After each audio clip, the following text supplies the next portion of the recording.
този път ще си говорим за охлаждането на авто в вашето PC. Затова при нас отново Кирил, за да си поговорим за охлажданията.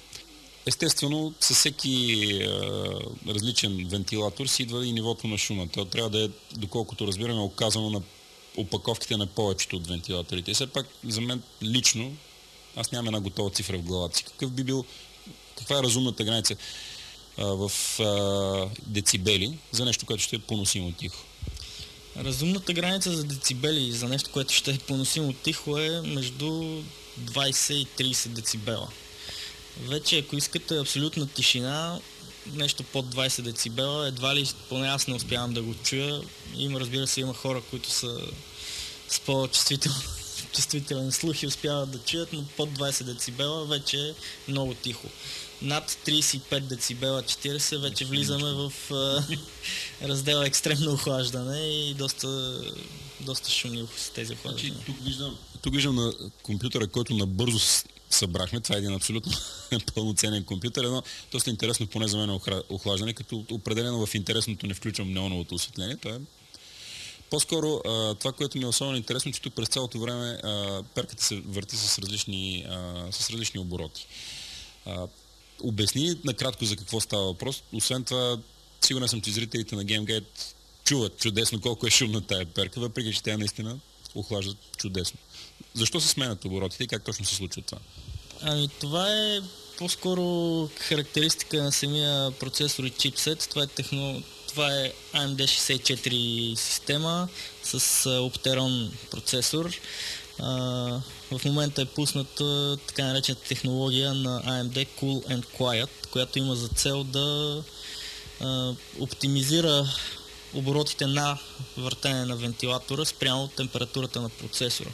В зависимост от температурата на процесора, съответно дънната платка контролира оборотите на вентилатора. Когато се повиши температурата на процесора и оборотите на вентилатора се покачват, като тази технология има, разбира се, и при интелските системи за контрол на оборота на вентилаторите, така че в общи линии би трябвало да работи при всеки. Предполагам, че когато става въпрос за overclocking, самия факт, че машината просто работи в момента и не е забила, не означава задължително, че тя работи при правилната температура.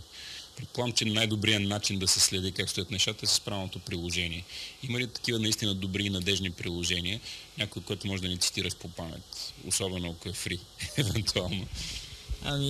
Има достатъчно добри и достатъчно надежни приложения. В общи линии повечето производители на дънни платки предоставят и такъв софтуер директно на CD-то, което идва с дънната ви платка.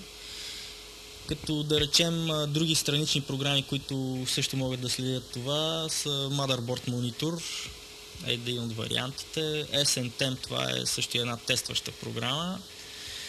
И общо взето другите са Everest и такива диагностични програми, които следят състоянието на системата. В най-общия случай имат такава функция за отчитане на температурата и оборотите на вентилаторите. И след всичко това да направим един преход към, наобщо казано, втората част на разговора ни. Решихме да си кажем нещо за нещо ново и актуално. В случай става въпрос за един процесор за Opteron на AMD. Какво можеш да ни кажеш повече за него? С какво той е по-интересен за геймерите? Какви са интересните неща или новите около него? Новото около AMD Opteron, т.е. по-новата фамилия 100, фамилията 100 на Opteron е, че те идват на сокет 939. По принцип това е сокета за десктоп машини на AMD, а самият процесор Opteron се води висок клас сървърен процесор. Какво повече ни предлага това? В най-общия случай това ни предлага 2 пъти по-голям обем кеш на самия процесор. Кеш от втори ниво говоря. При обикновените Athlon 64, сокет 939, кеша от втори ниво е 512 кБ, при AMD Opteron е 1 мегабайт. Ето това е представител на този тип процесори Opteron. В случая конкретният модел е AMD Opteron 144, който пристига с реална тактова честота 1,8 ГГц и 1 мегабайт кеш на сокет 939. Най-интересното в случая е, че този процесор се умява при overclock да достигне честоти от 2,6, 2,7, дори 2,8 ГГц, в зависимост от бройката, което го прави абсолютно конкурентно способен на най-високия клас процесори на AMD, на Athlon FX. Това вече е процесор, който предполагам, че е добре познат на всеки запален геймър. И за простосмъртните зрители, нека да им обясним с думи прости, какво на практика, каква е функцията на кеша в процесора. Какво ни дава в повече? Той е на повечето кеш, разбира се, и по-качествено. Ами, в най-общия случай ни дава по-добра производителност при тежки приложения, каквито разбира се са игрите. Говорихме за нещо, което щяхме да пропуснем, но в момента си говорим така или иначе за AMD. Носят се легенди за това, за разликите в работните температури на двата процесора. Какво е актуалното състояние в момента? Как стоят нещата? Кои са по-горещите процесори в момента? И примерно трябва да се притесняваме от разлика от порядъка на 10 до 15 градуса. Кои са нормалните температури на работа съответно на новите процесори на Pentium, на AMD и на Intel?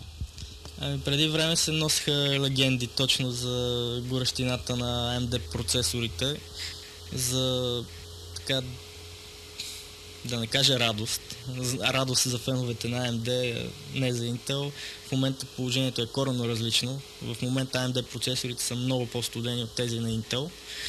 Като разбира се, това е съобразено и с съответните характеристики на процесорите и съответните охлаждания, които се ползват. Но в най-общия случай AMD процесорите с около 25 градуса 30 по-студени при горе-долу еквивалентна производителност с Pentium 4 процесорите и съответно консумират и доста по-малко енергия.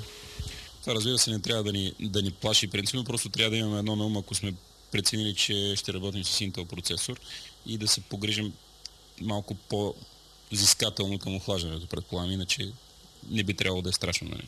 Ами това не е страшно, тъй като производителя е преценил, че процесора може да работи на тази температура, така че не трябва да се плашат потребителите.